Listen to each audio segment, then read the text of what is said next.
Okay, One Piece chapter 1154 blind reaction. First and foremost, man, this was a good flashback chapter. Gotta get Oda props here. And the way that it was executed was so well done. So I jumped the shark a little bit. I was like, oh, his mom died. We know that he died. So she didn't die in that chapter. She dies in this chapter. Okay. So I jumped the shark some because like it just said that she fell ill. I just assumed since she fell ill that she died. So okay, that was a boo-boo on my part. But the reason why I say that this was a well-executed chapter is we open up and we see a younger Big Mom, and we see that like this is the moment where Big Mom, she went completely bonkers. And then when you get to the end of the chapter and you see the Rocks pirates that has shown up, we see that Big Mom is there and she's all grown up. And like Big Mom, man, like it's crazy to think that Big Mom used to be a baddie back in the day. Like we knew it. Like we knew it in Whole Cake Island because I believe we saw what she used to look like. But it's like Big Mom was a baddie. Like I'm kind of understanding how she had like 900 children. Shit, I'd have caught up in that motherfucker too. Like shit, somebody got to hit it. Like if Gabon can fuck a giant, like, hey, don't judge me. I know somebody's like, yo, he's so out of pocket right now. I can't help it, man. Holy. I know somebody's like, man, somebody rein his ass in. Get to the reaction. So I am reacting, motherfucker. But like, let's back up. So like we open up and we see 63 years ago, Big Mom would make her name here. She would kind of pop on the scene, and then we will see as Estrid is sitting there and she's like, I told you, all these famines that are going on, this bad weather, this stretch of bad luck, everything that happened is because of that child. She won't even refer to it as her son. She's like, that child is the bane of existence. That child is why everything bad is happening. I told you to kill it. You didn't listen. And it's so heartbreaking because you see the natural instinct of a baby Loki is to go towards his mother. His own mom won't even touch him. He can't even go towards her room. That is heartbreaking. And the fact that she died feeling that hatred towards her child. It is so heartbreaking. Like, she's a baddie, but she is a bitch, and not in a good way. And we see like the hunger pains, and we see how things have gotten to the point where some of them, they're just openly saying, we're big and we're strong. Why not go back to what we used to do? Let's just go take what we want. And that's the darker side of human nature that Oda is showing you. When times get hard, you truly see who people really are. Some people, when they're faced with hard times, they behave like good people. Other people, they think only about themselves. And that's what we're seeing here. Some of them are like, let's just go attack the villages. Let's just take what we need. Like, it does not matter. It would be so easy if we just took from them humans. That's how Elbaph used to be.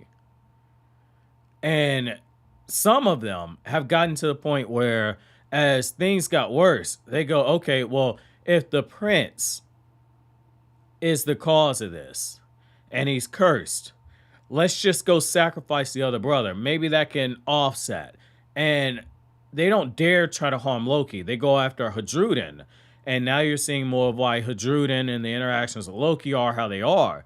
And why there would be some resentment towards Loki. Obviously because he's bullying him too. But like, you see some of where that's coming from. Because Hajrudin did nothing wrong except for exist. And basically they're coming in there and like, we're going to wipe the slate clean by sacrificing you. Because you're a bastard. So you don't even count. And right when he's getting ready to try and attack Ida for sticking up for her son, and as Hajrudin tries to protect his mom, that's when King Harald shows up, and he just cold clocks the guy. And he's like, I can't believe you guys are turning on each other like this. We are better than this. That's what I mean when I say when faced with tragedy, people show their true colors. And that's what happened here. He said, like, I learned what was going on.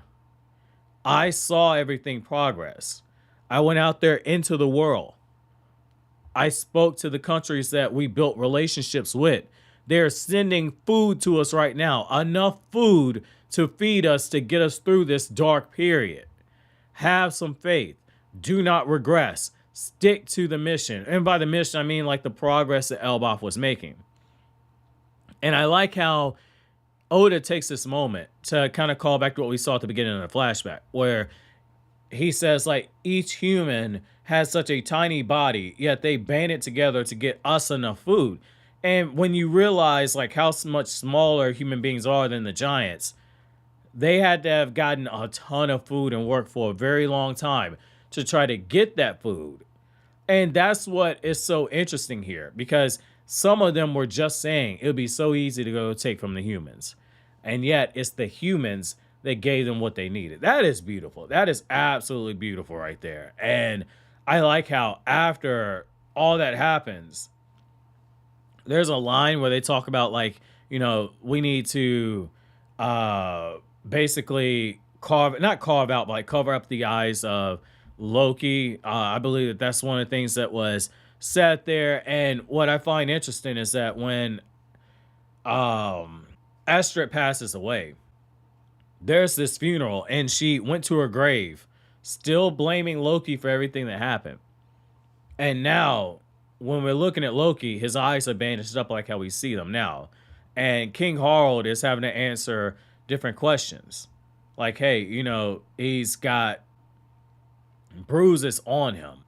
Or that might have been, I might have misread the speech bubble. That might have been because King Harald was asking questions saying, like, can you smile? I suppose not, given that you lost your mother. And he might have been the one that was talking about the fact that Loki has bruises. I might have misread that now that I'm thinking about it. But I said to say, like, in that moment, something changed in Loki. And the fact that he's got enough wherewithal about himself to not smile here, it lets you know this is where Loki began to start turning that corner. And that's where we start seeing how Harald is mapping out how he wants to use the branches, and we see the progress that's being made. We also get a little bit extra information about the world government fuckery that's going on. Because when Harald talks about the reverie that happened, which we all know what happened at this point in time, because if I'm not mistaken, based on where we are in the timeline, what, 56 years ago, wouldn't this be about the time that Odahime tried to make good with the world government? I might have my time a little bit wrong. But basically he tried to make things right. It didn't work. And when the future chief is talking, he's like, you would have been lucky if you were just in chains. And Harald is like, well, you know, it's a good thing that the murder happened. We learned that it's because the Rocks pirates, in particular Blackbeard's dad, Rocks, ended up killing an admiral, that, you know, things went the other direction. But the world government fuckery that we learned that happened is there were some pirates that came from Elbaph that they went further out and they were held prisoner.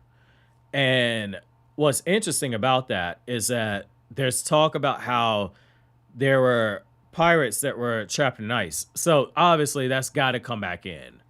Like, that's got to come back in at some point. Like, that's too big of a Chekhov's gun. And like, there's a reference to how all of the history was sank under the sea at one point, which that obviously goes back to what we had in the last arc with Egghead, and we find out about the big flood that happened and the one that's probably going to happen again. I like how Oda mixes in all that information as he's doing it. We start to see, like father, like son. Loki's out there raising hell. Loki is drawing a lot of attention to himself. And the other son, Hajrudin, is trying to stand up to him, but he can't necessarily do it. And we see Loki just treating Hajrudin like absolute shit. And one of the interesting things about it is when Loki finally gets time to himself after he's like, don't call him Prince. He's not a prince like me.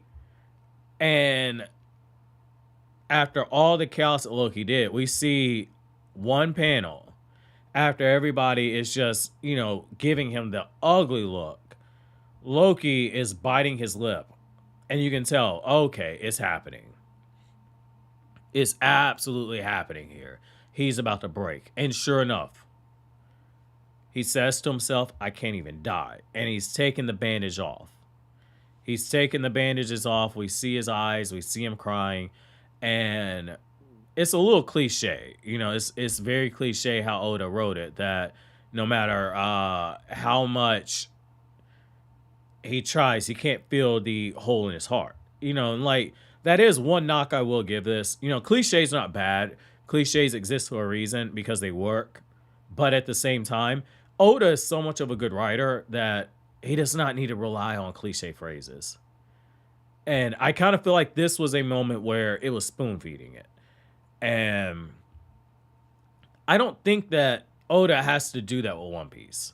I really don't, because he's shown himself a capable enough of a writer that we don't need the cliches. Like saying that Loki could never fill the hole in his heart.